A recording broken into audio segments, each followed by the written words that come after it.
जय श्री सीताराम। सभी को जय श्री राम। भगवान श्री राम जी ने हमें 84 लाख योनियों के बाद में ये मानव तन प्रदान किया है। कबहुक कर करुणा नर देहि, देत ईश बिनु हेतु सनेहि। जीव भ्रमण करता रहता है 84 लाख योनियों में, तब उसको ये मानव तन मिलता है। और इस मानव तन का सबसे बड़ा लाभ ये है कि भगवान की भक्ति करे और भगवान को प्राप्त कर ले। अन्यथा कितनी भी कोई मकान बना ले, कितनी भी कोई दुकान बना ले, कितना भी कोई वैभव बना ले, अंत में यही छोड़ के जाना पड़ता है। और भगवान को प्राप्त कर लेगा तो उसका कल्याण हो जाएगा। ये लोक और परलोक भगवान की भक्ति करने से दोनों बनते हैं। इसलिए नरतन पाए विषय मन देहि, पलटि सुधाते सठ बिसलेहि। जो इस मानव तन को प्राप्त करके संसार के विषय भोगों में खाली लगते हैं, केवल सांसारिक कार्य में लगे रहते हैं, अनेक प्रकार के माया जाल में फंसे रहते हैं और भगवान का तनिक भी स्मरण नहीं करते, तनिक भी उनका चिंतन नहीं करते, भगवान के नाम का जप नहीं करते, संतों का संग नहीं करते, बाद में उनको बड़ा गंभीर परिणाम भोगना पड़ता है। अनेक प्रकार की नरक की यातनाएं भोगनी पड़ती है।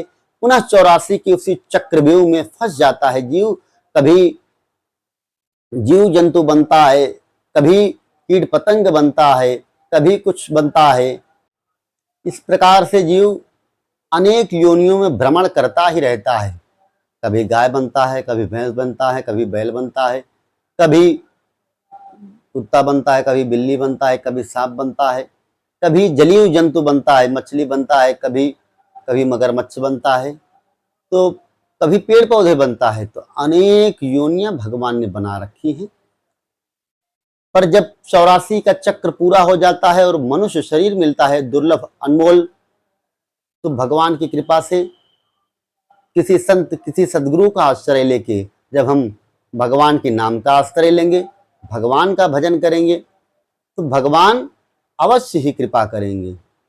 जब द्रवहि दीन दयाल राघव, तब साधु संगत पाइए, जेहि दरस परस समागमादिक, पाप राशि नसाइए। भगवान जब हमारे ऊपर कृपा करते हैं तो संतों का संग मिलता है, और संतों का संग मिलता है तो एक घड़ी आधी में पुनियाद, तुलसी संगत साधु की हरे कोटि अपराध। अनेक जन्मों के हमारे पाप ताप जल के भस्म हो जाते हैं और हमारा मन निर्मल हो जाता है, पावन हो जाता है। संतों के सत्संग से हम सभी भगवान की तरफ चल देते हैं, भगवान के पथ पर आगे बढ़ने लगते हैं।